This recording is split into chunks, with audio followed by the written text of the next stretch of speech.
video playing. So I was hoping for a little bit more, like you're saying, but I felt like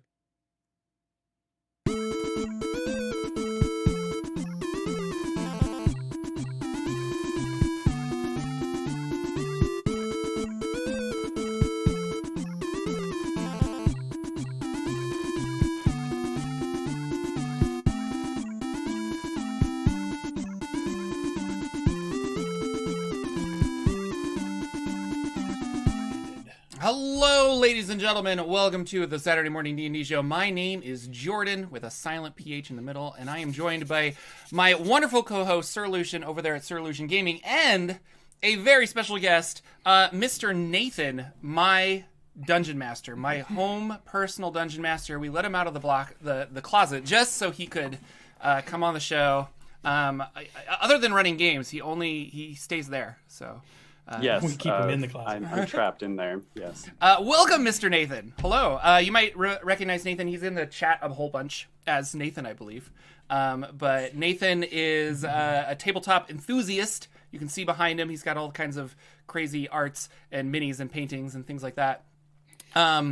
It works for D&D Beyond, which is really cool. Works for fandom. So. Yes, I do. I work as a UI dev on the character sheet team. That's awesome. That's so cool. Building all of those cool D&D Beyond the applications that we use constantly. Yeah. Lucian wants to be your apprentice because there's 8 million other games out there that don't have a UI dev for character sheet yet, and we need more of those. I agree. I like digital tool sets for RPGs. It makes learning games like way easier. Yeah. It reminds me of like math. Video games back in the day or video games of tabletop RPGs, and you're like, specifically I'm thinking of Magic the Gathering, where you try to do something and it wouldn't let you, and basically you can't cheat by accident. Yeah, it reminds you of all the rules. Yeah, and that's like one of the best things, and you know why supporting so many rules is important on digital tool sets, so that people know, like, oh wait, I actually can't do that right now, or whoa, I have a plus 11. What is that from? Yeah. Yeah, there's a fighter thing that increases your initiative that we had completely forgotten about, and then I plugged in all of my players' stats into D&D Beyond, and he's like, why do I have this extra +2? And I was like, oh, I don't know. And so you start digging around. Nathan, how did you get into D&D? Have you been playing your whole life? No, definitely not. I've probably played, 2021, maybe 5 years, I think. It was my friend AJ that originally got me watching Critical Role. Okay. And that's kind of how I got into it. Once you see the game played, it kind of makes sense more. Like, I've always been a super nerd. And into a lot of that sort of stuff. And I got into board games a lot, maybe 7 years ago. So I have a huge collection of board games. But then someone was like, D&D is the ultimate board game. But it seemed like a really high barrier to entry until I started watching Critical Role. And that kind of like just showing how simple it is to actually play. It was just like, oh, we could do this. So him and I tried to play a game at our house with some random people. It went terribly, honestly. We tried to do Lost Mines of Phandelver because someone had bought me that box set. Mm-hmm.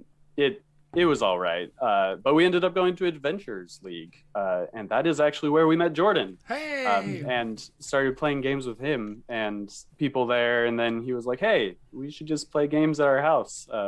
And we're like, yeah, let's do it.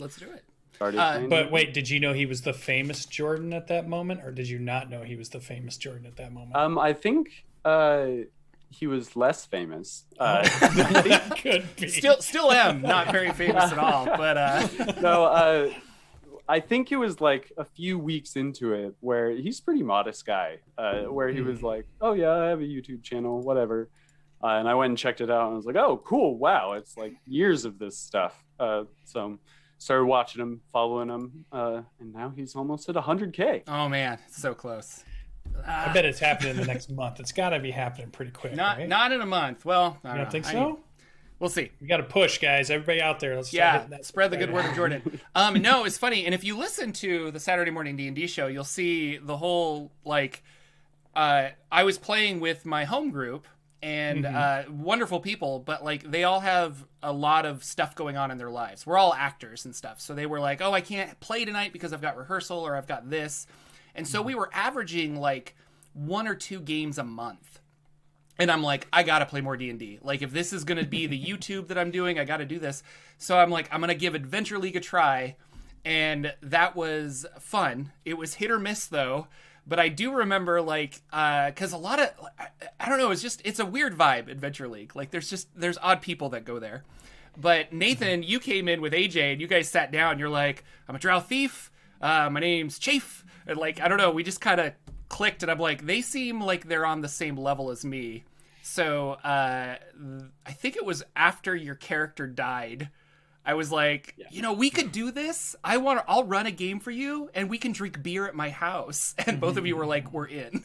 And so, but I didn't know you very well. It was totally just a blind invitation, and now we play constantly. Like you guys are probably the people I play with the most, I think. So imagine that random people you met at a game store you invited back to your house at some point. That's like what the power of the game. Yeah. That is so cool. But it was really fun. And I was like, hey, I've been wanting to run this thing called Hot Springs Island and and you were like, yeah, I guess so. And so, but then I think you looked it up online and you found all the different, magic items, and you're like, okay, this looks really, really cool. And we had a lot of fun. That was a great game. We did. So yeah, and that's a pretty long campaign too. Before we knew it, it was when we were coming to a close or whatever, we were talking about it, and we were like, wait, this has been over a year of us playing this game. Of like exploring this silly little island with all, and we didn't even explore all of it either. It just kind of came to a fun conclusion. So, and I think we had the intention of going back and playing those characters, but then you wanted to run, well, at the time, maybe we were playing 3 games a week. I forget. Because there was, before my son was born, we were just like, oh yeah, we'll play Tuesday, Wednesday, Friday. Like, who cares? One time at Nathan's house, one time at my house. It was fun. You go from being a player, you kind of get into Adventure League because you try to run a game, but you're not sure it runs quite right. So at that point, are you thinking maybe we're not doing it right, or maybe we need to see how other people do it? And that's where the Adventure League idea came in? Yeah, I guess the whole Mercer effect, right? Like seeing Matt Mercer run a game and how well he can do that. And really it just took more experience with different DMs, like watching Jordan run a game and see how he does it. We had this DM at Adventure League that was pretty constant named Jason, and watching him run the games for us and how different he did it. And then sometimes he was gone, so we'd have a different DM run the game. And just seeing all the different styles, you can kind of pick out like, oh, when Jordan did this, we had a super fun session and everyone loved that. So maybe I'll pick that out. And at Adventures League, oh, this was a really fun encounter we had. Maybe I should try something like this. And stealing from Matt Mercer as well, right? Of like, ooh, I really liked when he pulled the rug out from under them with the Rakshasa and, and do that. So like learning to steal all that stuff and then just reading more RPGs, different RPGs, and all of that kind of combined, I think, just helped me kind of want to DM more. And then once I started doing it and kind of got my rhythm and found my own style, then it's like I actually prefer DMing more than playing now. So. Oh, nice. I like it. Yeah, because it sounded like the way you made that sound is you were the one chosen to run the game for the friends because they got you the box set. You're right. Because there's always that person that has to be the one that says, okay, I want to get this going, so I'll just DM so we can all get this whole ball rolling. So I like that idea. And then you go and you learn more, you play more, and then you're picking out different stuff. Did you stay connected with Critical Role, and are you still pretty connected with Critical Role right now, as that was kind of your gateway in? Yeah, most definitely. That's probably my favorite D&D stream. Well, it's definitely my favorite D&D stream.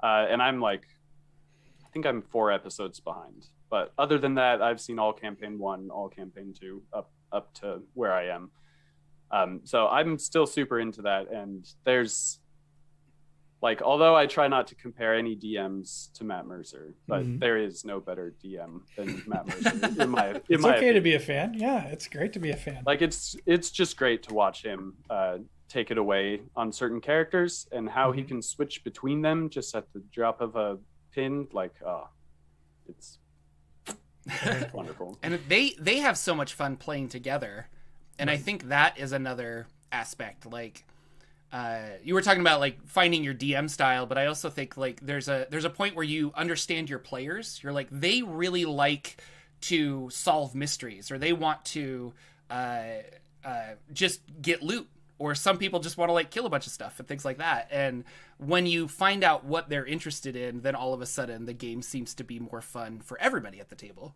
Right. And I think I found that pretty quick, where I'm like, they like exploring and they like finding things. And so Hot Springs Island, you guys found a lot of stuff and it was interesting. But when we did Ghosts of Saltmarsh, there was like a level where it's like, I don't really know, like, why are we doing this? And I was like, Right. they just need to go into the jungle and like find things. Like, this whole save the world thing is not necessarily for these players sometimes, but.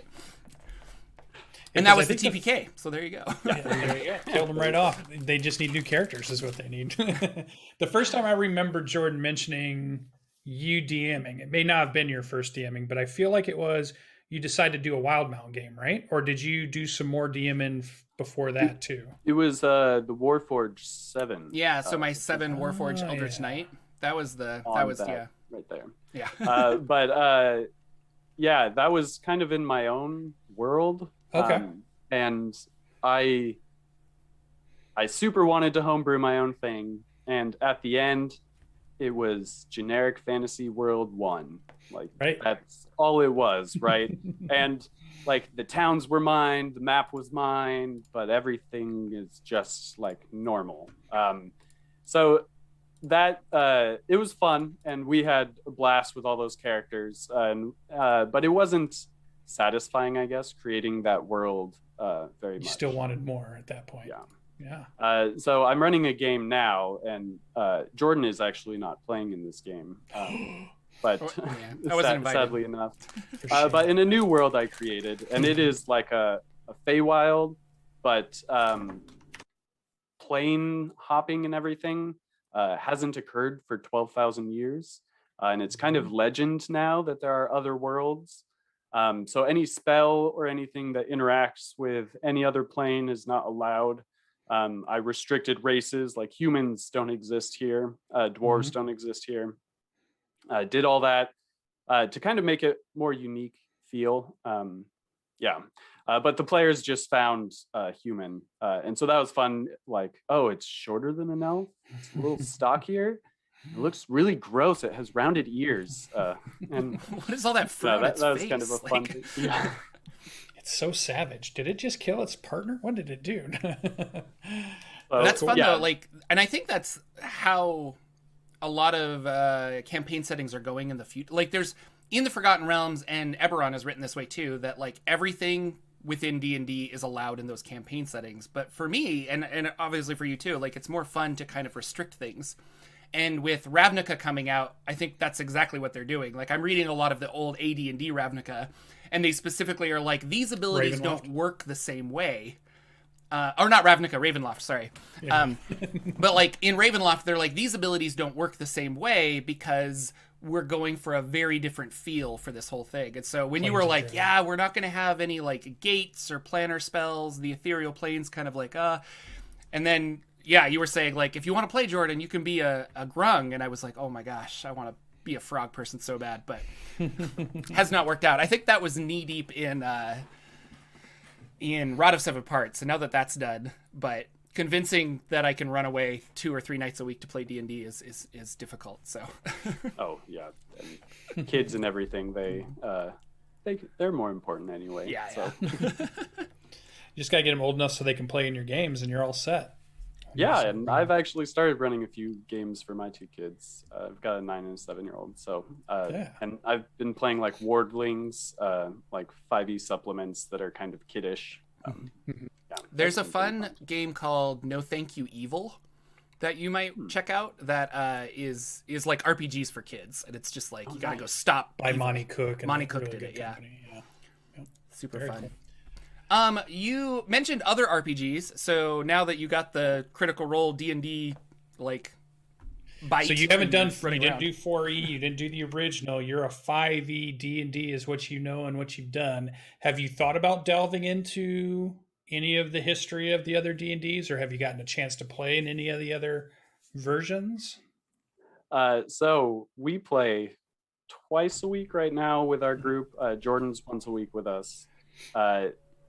And we've tried to push it more. Like Jordan said, we were doing 3 times a week because there's just so much we want to play. And so we've been having these like voting sessions recently on our Saturday games of other RPGs, and we're trying to do like not D&D on Saturdays. Well, I'm trying to do not D&D. Yeah, I was about to Saturdays. say, I think they want to play D&D, but that's fine. Because I also play for work. That was another question I had. Darn it, you got to it. Our team, every team is encouraged to dog food the product to yourself. So we actually have time during work where we get to play a game. So I actually play for work too. So I want to play other RPGs. So yeah, we played Vaesen, which I ran. And that was super fun. I've ran Overlight RPG, and that was interesting, pretty fun. Star Wars, all those ones, Force and Destiny, Age of Rebellion, all those books. We kind of smashed them together into the Star Wars one. And then we're going to do Numenera, I think, is what we decided on. Jordan might run Numenera for it. Yeah, so we all voted, and apparently I was the tie vote, and I haven't ran a game since Rod of Seven Parts, and I was like, oh, and I want to run Numenera. Like, I really like that world. So I texted you, though, because I was like, are they going to be upset if I choose Numenera? Because, like, it seemed like a lot of people wanted to play 5e. Because one of the games is, I was like, I would be willing to run a Eberron game, because I think that would be fun, too, and would shift up 5th edition D&D enough for me that I'm like, no, we get to play in this, like, new, interesting world that has the same physics, but kind of different. Yeah, and then you wanted to run a dragon, what is it? It's almost like a Greek setting, but it's not. Yeah, Odyssey of the Dragon Lords. Yeah. Which was a third-party Kickstarter thing that came out, but 5e. It has really cool stuff in it. Really cool art. It's an amazing book.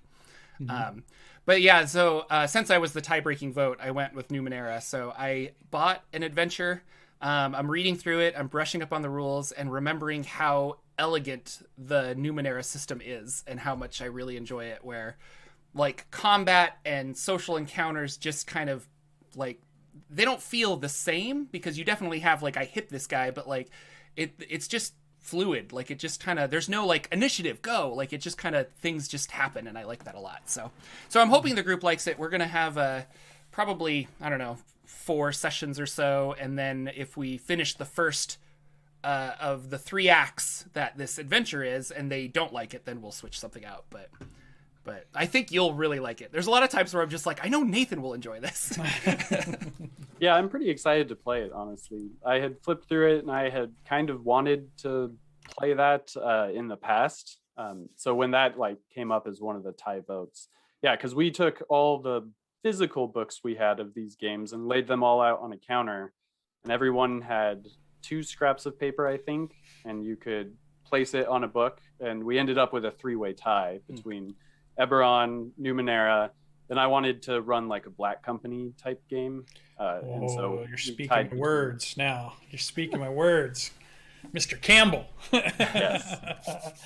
Woo, Black Company is awesome. If you haven't read that series, go and get that right now. That is the best fantasy series ever written.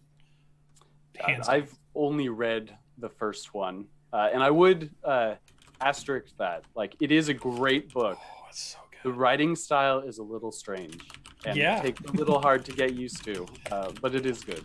Yeah, well, go read Silver Spike too if you haven't read it, because if you only read the first one, you haven't even gotten to Toad Killer Dog yet, and oh my god, you're talking about the good stuff.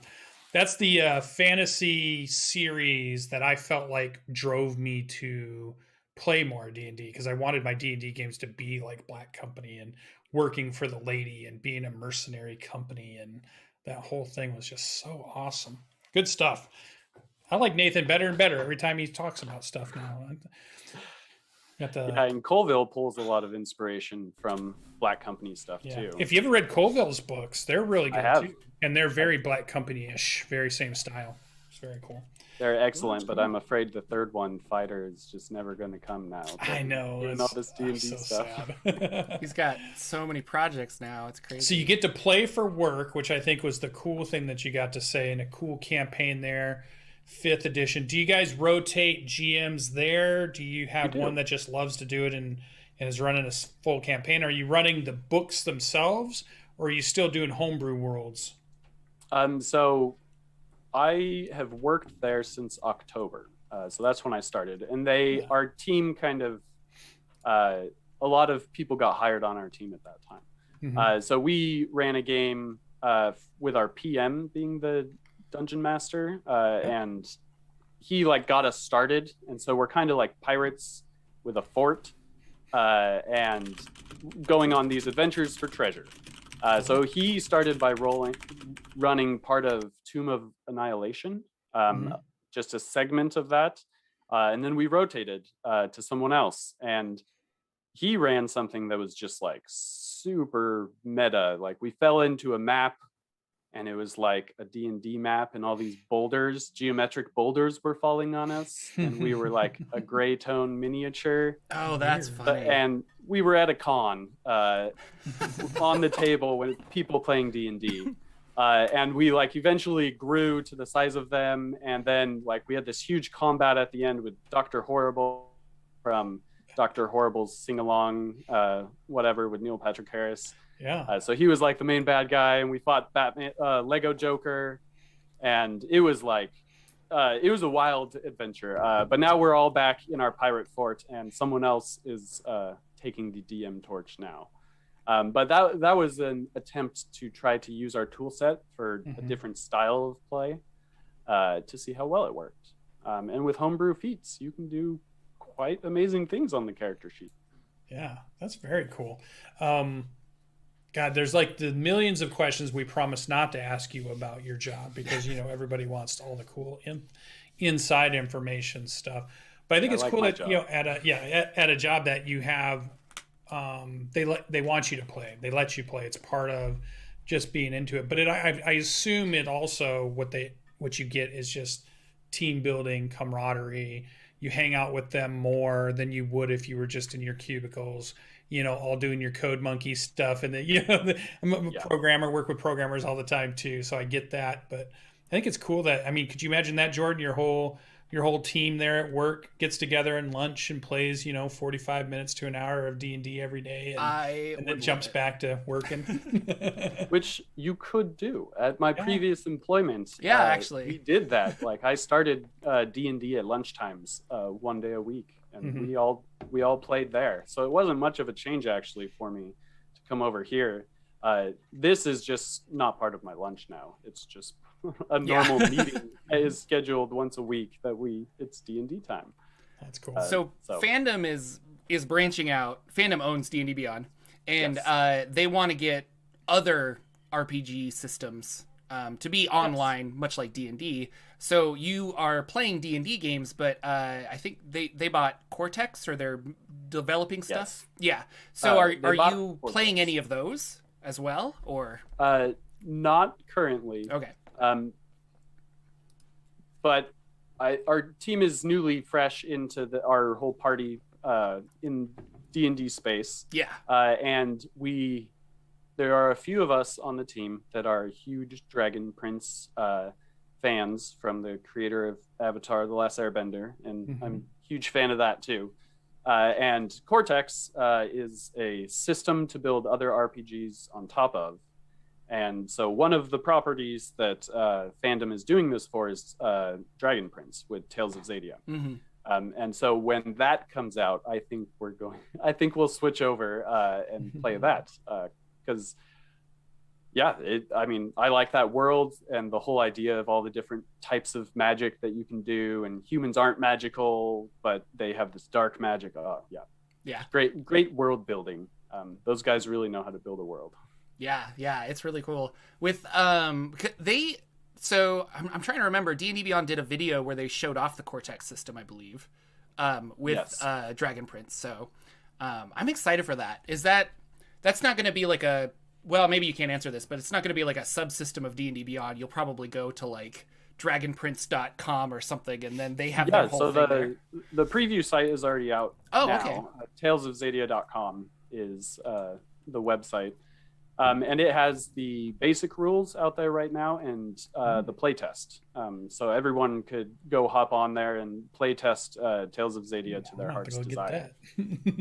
Yeah, so the whole book isn't out yet, but yeah, and they're going to do digital tool sets. Like they'll try to make it like D&D Beyond. Yeah, I mean, user friendly and just kind of yeah. So and where you can search compendiums, search through the rules. So yeah, it'll be and Cortex itself, like you can take Cortex, Jordan, with your custom D6 stuff that you want to do. Like you could build your RPG on top of that system. Is it open then? Or is it licensable or kind of a thing? I don't know. I don't think it is because we bought it. Oh yeah, that makes sense. But you could have your homebrew game, right? So yeah, it's another path to use that. To tell a story. So it's like I want to do a Lord of the Rings. I could try and shove Lord of the Rings into D&D 5e, but like Cortex is built for more of like, this is how you have those properties and kind of overlaying them in there. Is that right? Okay. Exactly. And there's different modules and pieces of Cortex that you can pull and be able to use if you want, or it's like, oh, we don't need this section of it. So there's a Cortex Prime core rulebook that you can buy. And that's like the base rules to pull from. And then if you start reading through the Tales of Zadia rules, it's interesting to see like, oh, they're pulling this system to use for their magic. Oh, okay. They're pulling this to use for that. And you can kind of see it actually used and how you could pretty much wing it. I mean, and not actually have written rules out, right? And just use that Cortex Prime RPG handbook. Yeah, it sounds a lot like Cypher to me. Because Cypher in a way, a modular game tool set that lets you play any genre you want. You want to play sci-fi, fantasy, dark fantasy. You want to play modern day gumshoe. You want to play James Bond. Whatever you want to do. Superheroes, yeah. You're taking the different pieces that allow you to play that, but it's still Cypher. It's still players are rolling a d20. The stats are similar, but might change depending on the type of system you're playing and. Sounds very. I like these ideas. I know me and Jordan have talked about this quite a bit offline, where we've been playing all the regular games so much, we're starting to be more drawn to the systems that allow you to play anything, the ones that are really built from the ground up to say, I don't care what show on Netflix you love, this system will let you play that. Run with it, just go out there and do a cyberpunk or whatever you want to do. Well, it's back and forth because it's been I don't remember the exact date, but we talked about that where like, what do you prefer? Like the really cool core set and just like building a fantasy world for your Dungeons and Dragons game, it's kind of fun to build up this game to fit your fantasy world that you're building or your sci-fi world or whatever else. But then there are those games where it's so fun that the game is intrinsically tied to that setting in a way, and and it's weird. I guess the only thing I really can think of right now is Numenera, but that's a lie because Cypher's used for a whole bunch of other things. But like Kids on Bikes is Kids very, on Bikes, I think, that way, the way you're saying it. They did a good job of just doing that. But then I had the epiphany a couple weeks ago when we were playing Vaesen that I didn't realize that Vaesen was the exact same system as Tales from the Loop. And so I was like reading Tales from the Loop to get some ideas for my D6 game that I'm kind of reading. And I was like, oh, this is a lot like Vaesen. And then Nathan was like, yeah, it's the same thing. The other way. Vaesen's like, yeah. But that's a fun, that's what I guess a great system because, well, yeah, I forget the system's name. Somebody in chat will tell me. Well, the company is Free League or Free League. But the Free League system is used for Forbidden Lands and Vaesen and Tales from the Loop. It's the exact same dice rolls, but you just augment, like, rather than having a magical staff that wields fire, I have a detective skill that helps me find things. And that is really creative, I guess, and hard to do, in my opinion, as I'm trying to like write and do a bunch of homebrew stuff, where you're like, how do you do a catch-all for that but still make it fun? And it reminds me of the Cinematic Universe game. I can't remember the actual name of it, but I had a couple friends who ran like a really long Buffy the Vampire Slayer game in that and a bunch of other stuff, and they love it. And they're like, you can do anything with it, and it's kind of fun that you can do that. So you want to play Evil Dead or Supernatural or whatever, you know? So I do. Be a lot of fun. Monster of the week. There you go. So usually you can tell, you can get a little insight about a DM by the type of homebrew rule they use in their 5e game. So when you were running your 5e game, did you have any homebrew rules, or did you play it straight by the book? Other than restrictions on things, I don't think we've... No adjustment to the rules at all. Interesting. Like, we've done some homebrew classes and magic items and monsters. Like, I like messing with that stuff, so I've created a lot of homebrew monsters. But nothing like to initiative or a way a skill works, because you let us have inspiration. We can award each other inspiration. Okay. Yes, there's what I like to do, one table inspiration. So because I am forgetful about it, even if I have tokens even, and I put them right in front of me, and I still forget to like hand out inspiration. So now my players, have just gotten used to it, and they're like, yes, inspiration. Yeah. You get inspiration, and I like to let people use inspiration for all sorts of things, so they can like use it to try to cancel advantage or use it for disadvantage or things like that. Share your inspiration instead of just the advantage stuff. What about character generation? Are you a 4d6 DM? What's the style they're allowed to create their stats? We have done rolling before, and 4d6 dropped lowest is what we did there. And that's how we did our Wild Mount game. Yes, that's how we got. That's how AJ got a ridiculous monk with like he's got like 2 20s and an 18 or something by the end of the stop. Superhero. Yeah, he started with a 20 con, I believe. He was just taking feats because he's like, I don't need any more. So, but I usually like to do either point buy or standard array, just simply because it keeps everyone within a band. Because when we rolled, AJ got crazy stats. Someone else got really mediocre stats. And so it was just... And to their credit, they still played that character, and we all had a lot of fun. But it is kind of disheartening when you're like, okay, I want to hit, I miss. And then this monk comes in and just like, boom, boom, boom, like 3 hits, you're dead, you know? So... Stunning strike. All that monk the DM's stuff. Worst nightmare. Yeah, exactly. Yeah, you have to learn to have monsters with huge con saves playing with monks. When I'm asking tons of questions because these are all Dungeon Master questions, and you're a Dungeon Master.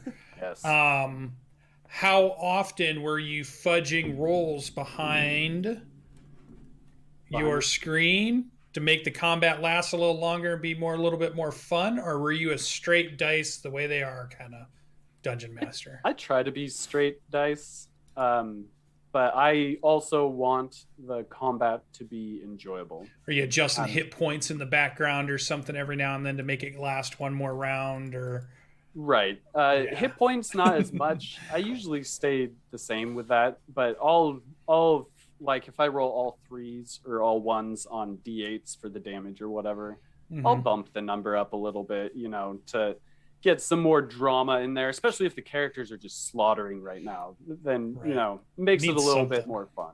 Yeah. Right. Or I'll like, if the players are struggling and it's like the last shot and they hit, but they're like 2 damage off, then it'll be like, oh, you killed it instead, to try to keep everything entertaining, because with long combats it can get like people just check out. There's a certain point where you just look around the table and everyone's checked out, and it's like you get to someone's turn, they're just like, oh yeah, Okay, I do this. Swing my sword. Yeah, exactly. The same thing you have done every single round, right? What's your opinion on the CR system? Do you use it the way it is as written, or are you making adjustments like I have to make adjustments because my players are all power gamers and there's no way the CR level works in any of the games I run? I don't think I have ever run an encounter that isn't considered deadly, except for very one-off, important to the story, like you guys have to find this weak little creature because of this type idea. Simply because I think the CR system does not work well, and I have strategic players that have played D&D or are very strategical people that really like just board games and are competitive and synergize a lot too, because there would be a lot of like, hey, if you could stun this, then this spell will get an automatic, like it'll automatically hit, you know, because he'll fail dexterity saving throws. And so there was a lot of like, let's manipulate the battlefield a little bit. And when you only have like one or two creatures, and I remember when we were playing your previous game where I was the Warforged, we were slaughtering so many things. And then I said one day, I was like, you know, there's like we were talking about the idea of action economy, and just like the players physically have more actions, especially when you have extra attack at level 5 and stuff, than the monsters do. And so if you start adding some more monsters, and then the next week we had this crazy combat in the Underdark, and you had like Duragar everywhere, and there were like flying things, and I'm like, okay, Nathan, like kind of took a vice a little strong there, bud. I got your point. Right? But it was like, and it was very different, you know? And so when, as a dungeon master, you start understanding that, you're like, oh, okay. And so kind of play around. One of the biggest things is feedback, right? Yeah. And there has been nothing better than the Saturday morning D&D show, because Jordan comes and talks about his games online, right? Yeah. And I'm sure he knows that I'm sitting in chat or whatever watching, but it's like, I'm not there to stress him out about what he's saying about the game. So it's interesting hearing his perspective. And then AJ will come over later in the day for our game or whatever, and he'll be like, oh, yeah, Jordan was totally right about this. Or, oh, no, I didn't see it that way. Like, the game went this way. And then getting that other feedback and that other viewpoint, like that's how you can really start to dial in, like, oh, they hate when this happens. They like, all of them just hate this, or oh, some of them like this, so I can throw a puzzle in or whatever, but not all of them like puzzles, so I need to make it easier, or quick to solve. So yeah, feedback is the best thing as a DM, and being able to take the feedback, even if it's like harsh, like, oh, I hated that adventure, that was super lame. Yeah, what monster was that? It was awful. It was a custom one I made from scratch. I've been drawing it. And like, worked on it for weeks. I think that's one of the things that we've always tried to do with the show, me and Jordan, was the idea of pulling away the curtain of, you can be a dungeon master, you can be a player, but that idea of also encouraging that everybody at the table is a player, even the dungeon master.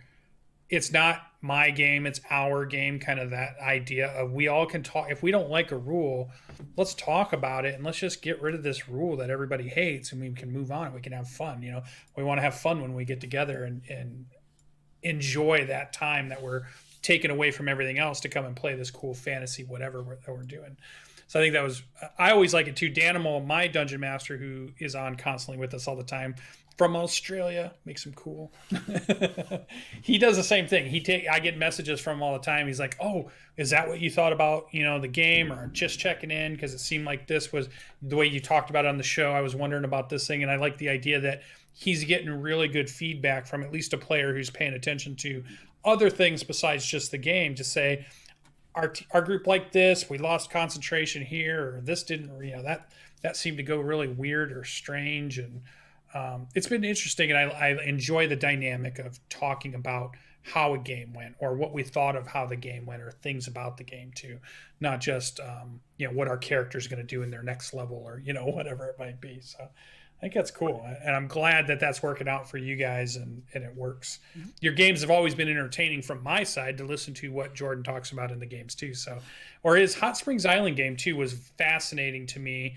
In some ways, I wish we'd had longer on our show to talk more about the things that were happening, how the salamander attack and the way that you guys were handling things, and there was just a lot of really cool stuff there. But the show's the show, so we got our news, we got our we got to do all our stuff there. So but it was fun. I'm curious. So this was brought up last night. I was talking to some people, and we were talking about like, as a DM, you have an idea of like just kind of either direction of the story or direction of how like an encounter will go or something like that. But then your players like flip it all around, and you're just like, I don't know what's going on. And specifically, I'm remembering our Wildmount game that you were running, where you were like, hey, there's lights over here, and then we all decided to use my teleport spell to go back to a major city and to do all this other stuff.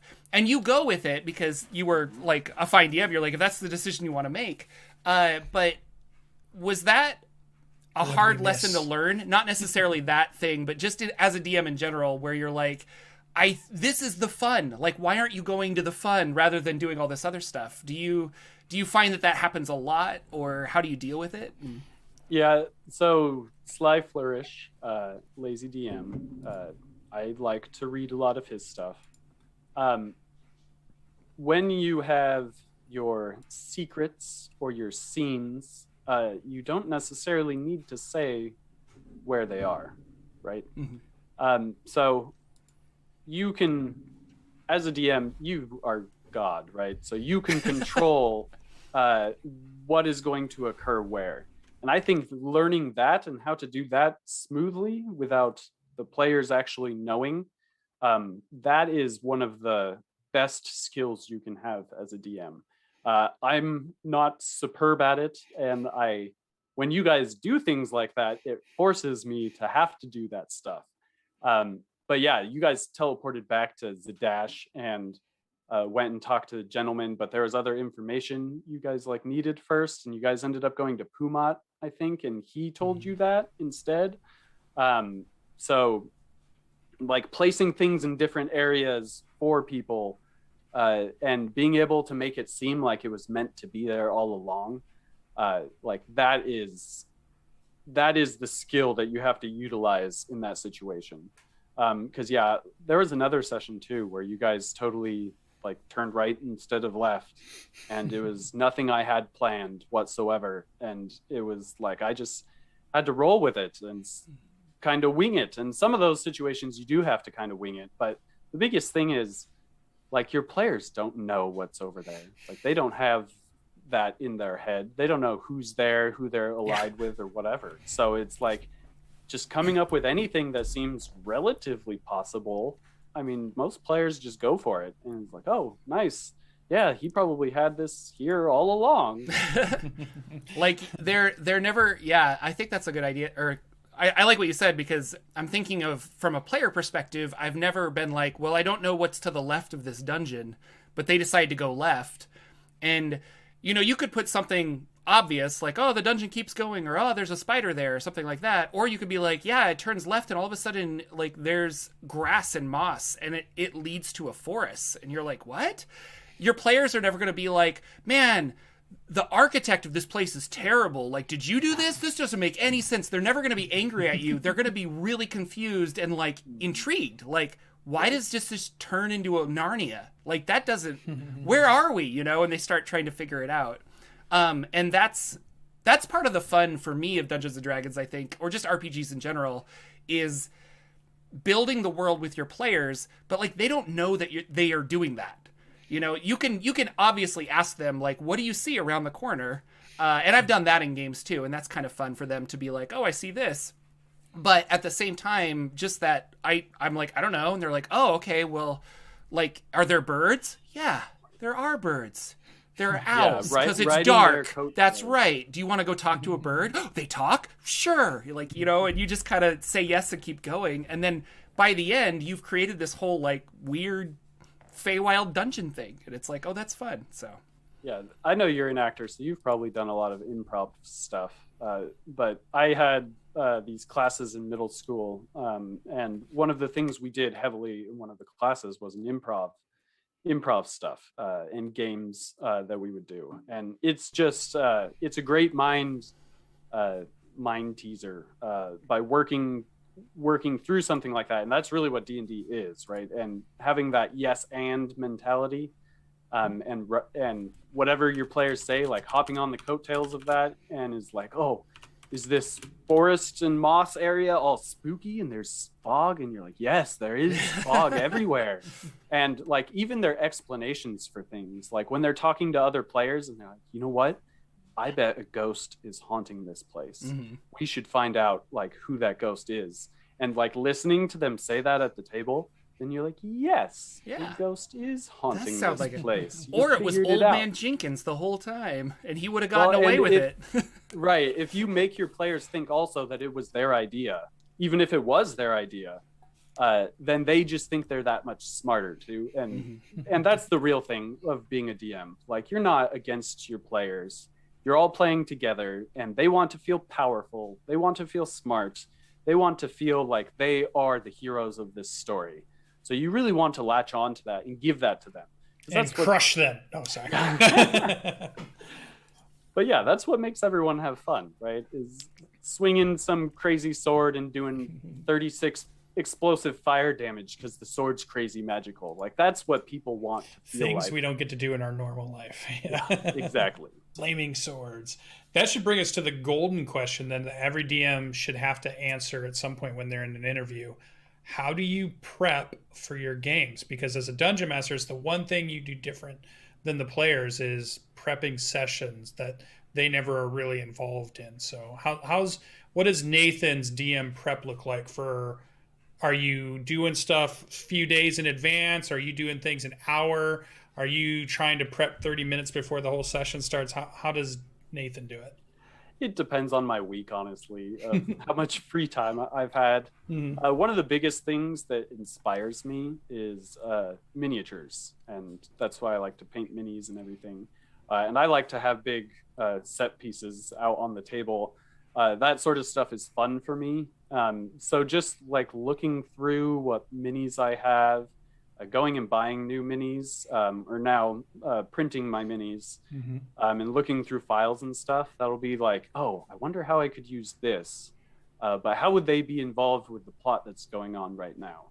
And trying to tie those knots together, that's kind of how I start to get ideas and get inspired for sessions. And then I'll usually sit down for about an hour, hour and a half to kind of, okay, well, here's a good scene.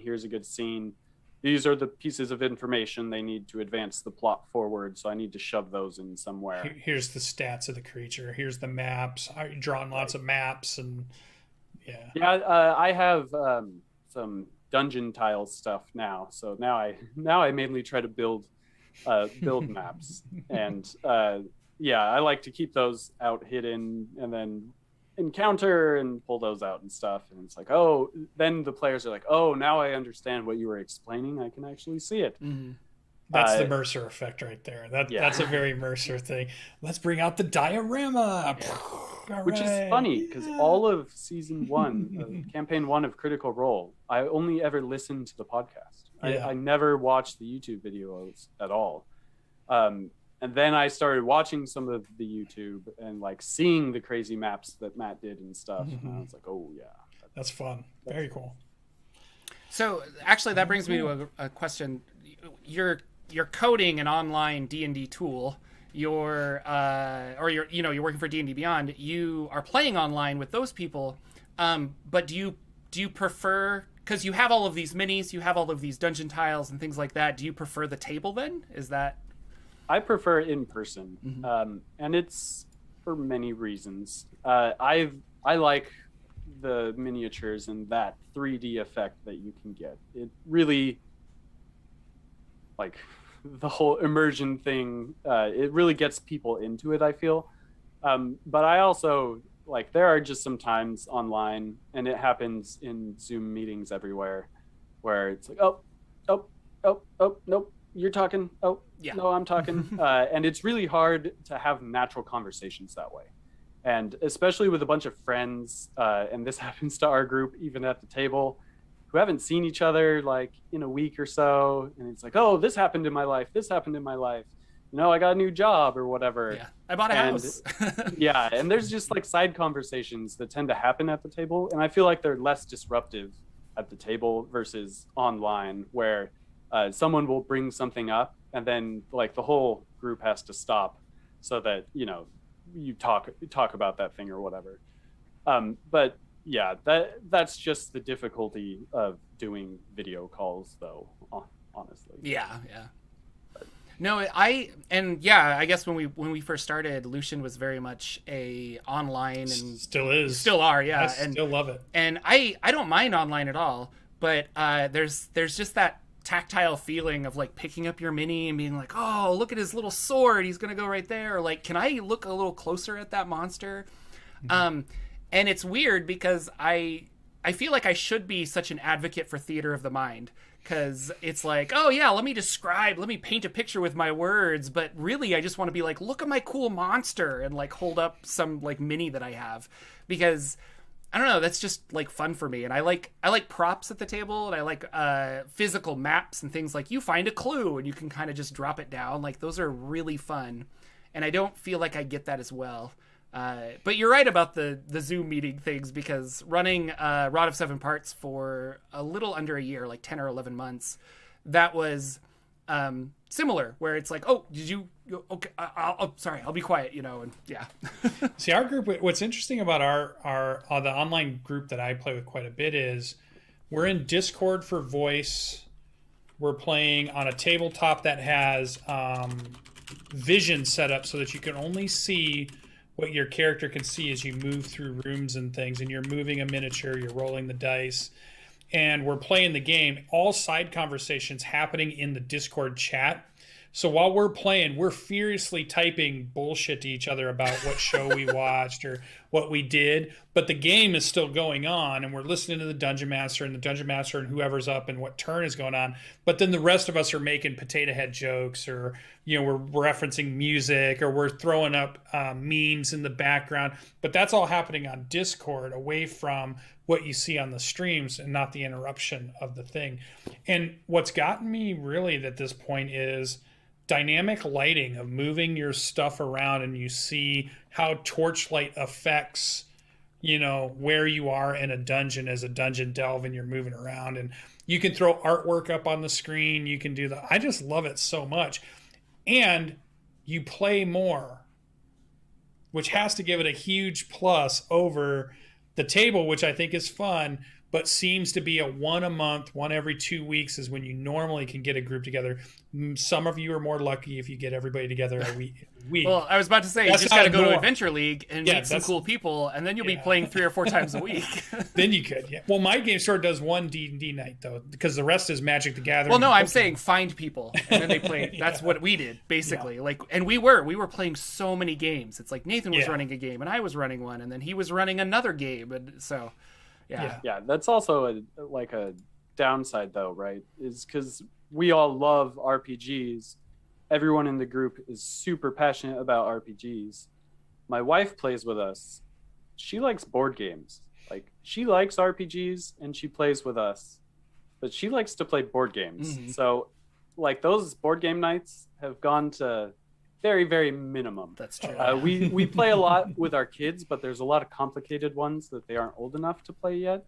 And so that's been a frustration of hers. And now that we've had breaks between RPGs, we've been playing board game nights to play some of that. So it's like you can find super passionate people about D&D and RPGs, but it's probably all you're going to be doing if you find those people, instead of playing Magic or whatever on the other weeks when you get to play that. But yeah, it's all learning your group and the group dynamics, right? Of how you guys all best play together, what everyone does to have the most fun. So. Yeah. Or your buddy that moves across country can still play. Right. Your friends from college, you can get together. Your family that doesn't live in the same state. That's what I do like what the thing I miss is the dice roll. I love a dice roll the actual grab the dice and roll. That's, that you just can't beat. Or just having beer and pizza sitting there, because normally when I play online, I'm just in my room and I could have beer and pizza, but I don't do that. But if I know we're going to like Gen Con and we're going to play at a table, we're doing it with food and snacks and people are having fun and there's a lot going on. So I love both, I guess, but it's fun that we get to do both, and it's great that one is available or the other. I'm ready now to play on the table just because of COVID, because now it's like, let's get outside, people. Let's go do something. Well, and that threw my old work game online, right? Yeah. Because of that, we had to switch to Roll20 because we all went to remote work, and we did the lighting, all the fancy lighting and stuff, doing Dungeon of the Mad Mage. I was running for him. I'm in that right now. Oh, nice. Yes. Level 6. Yeah. Yes, you ended up further than them before I left. We're going to make it the whole way. We're going to get every single level. I don't know what level we're going to get to. It's been great. It's fun to play because we got all the way through Tomb of Annihilation, which I think now is my favorite module ever because we made it through and our Dungeon Master was able to keep the group together and play the whole thing. And it was cool to go start to finish on a module. It was great. We had great characters. We ended up at 12th level or something and we were done. But now I'm excited to see, because this will be the first character I've ever taken to level 20. I'm hoping. Have you taken a character to level 20 yet? No, it's the 11 and 12, 11, 12, 13 month. Yeah, honestly, as far as I get. Almost every single campaign, that's where they end. Like, and for my campaigns specifically, I try to end them in what feels like a plot climactic ending. Mm-hmm. And from Jordan playing with him, like that's how we ended Hot Springs Island. Is like, it sounds like you guys are enemies with this guy, and it's going to be a big battle and be over, right? And you don't really want to continue after that big plot has been resolved. And it's just around the 11, 12, 13 mark, I think. And we also have lots of characters we wanted to play. So I think the intention was always that we would go back and play those characters and finish them. But then as time progresses, now it's like, well, I really like this character and I really like this. And I love my Warforged. I love my Wizard. There's like a favorites game I want to play one day where either like I run it or somebody else, but it's like Jordan can play Espen from his Acquisitions Incorporated game, and so can play their wizard from this game, and like we don't have to know each other. We don't have to, like, we all came from separate campaigns, but we're together now, and everyone's just playing their like favorite character. I think would be a lot of fun. Avenger style. So yeah, totally. Thanos is the bad guy. This is well, we're almost towards the end, but I wanted to ask, are there any RPGs that you're like dying to play that you just haven't been able to convince people to play, or keep it to like 5 or 6 now? Come on. Gotta look at my books over here. Or was Vaesen it? Because I remember you were very excited about Vaesen, but we actually got to that. Is the first. Is cool. That's the first RPG book I've ever read from cover to cover. The only one still that I have read, like sat down and actually read it cover to cover, page to page. Yeah. And that was super fun to run. I've wanted to run Legend of the Five Rings. I like that universe. I played the card game, and it would be fun, but that book. Have you watched Coville's video on that? Yes, and the greatest story games ever told. Yes, of course. Yeah, and it's awesome. But that book, man, flipping through that and looking at it, it is dense. And so I think it will be difficult for me to convince our group. That's a 6-month commitment, if not more. Like, it's not like, let's learn this entire dense thing to play like one or two sessions. Yeah, or even explaining dense better is that it's a system that feels for advanced players. It does not feel like a beginner RPG, if there's such a thing. It feels like there's another level of RPG rules you can go to, and this is there. This is like, whoa, you got to step back and go, how are we going to do this piece? Well, how does this interact with this? How does this mechanic work? There's like some really fundamentally more advanced things you're trying to learn if you're going to run that game. But man, does it look beautiful, and does it sound cool, and it looks like it has great stories to it. But that system looks crazy. Yeah, well, and that's kind of how Star Wars ended up. And that is just my like favorite fandom is Star Wars. And so I like forced everyone, like, we're playing this, so get ready. So I like learned the rules, and I had to help out a lot with a lot of character questions and rules, and we had to Google so many things while we were playing, and it was rough going. And I don't know if I scarred people to that game. Like, they may not want to play that game again because of that experience that we had and that me shoving it down their throats. So that's why we did the whole voting system with the games we've been playing. And I guess Vase and I kind of shoved down everyone's throat too. Well, wait, didn't Jordan make them play DCC and that turned into something too? Yeah. So don't take all the blame on your shoulder there, buddy. I had a blast playing my cleric. He said that. He said Nathan liked it. It was a blast. I liked the whole cleric class and everything in DCC. That was super fun, and my spells like never worked, but it was great because other things happened. Yeah. And I'm all about the fun. I really don't care if we succeed in things. Like in Ghosts of Saltmarsh, I was just trying to worship a bunch of gods and like get favor of all the gods. Yeah. Yeah, get them all, collect them all, Pokemon gods. Exactly. Yeah, it was bittersweet that nobody chose DCC when I said I'd run a game, but I guess not. I understand. We'll play Numenera. That's awesome. Nathan, thank you so much for coming on the show. This was awesome and good to chat with you all about being dungeon masters and stuff like that. You're a great dungeon master. I have a lot of fun playing games with you. So let's keep gaming. It'll be awesome. We had a bunch of news that we didn't cover, but we will talk about it next week because it's our show and we can do what we want. Yeah. You can follow Nathan on Twitter. His handle is @comfroels. Yes. Yeah. See, it's on the screen there. COMFROELS. And you can, me and Lucian, we do things. I have a channel. I don't know, whatever. I think it's Comfort for Eels is the way I kind of look at that. @Comfort for Eel. It came from communications from elsewhere. First three letters of that middle school band that I was in.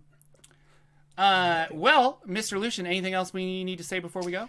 No, hey guys, thanks for showing up. Go out to those comments and make sure you tell us all about your games and what you think about your dungeon masters and the cool things they do. And then if you're doing the podcast stuff, hey, go out there and rate us and do all that stuff that helps us get a little bit bigger reach on just listening to us, which is cool. Which, is always fun too. Super fun. Hey, let's get Jordan to 100,000. And yes, 100,000. We're at 93. Let's cheerlead that. Let's get out there. It's crazy. Let's get some people doing it. Thank you guys so much. We will see you next week with another episode of the Saturday Morning D&D Show. Goodbye, everybody.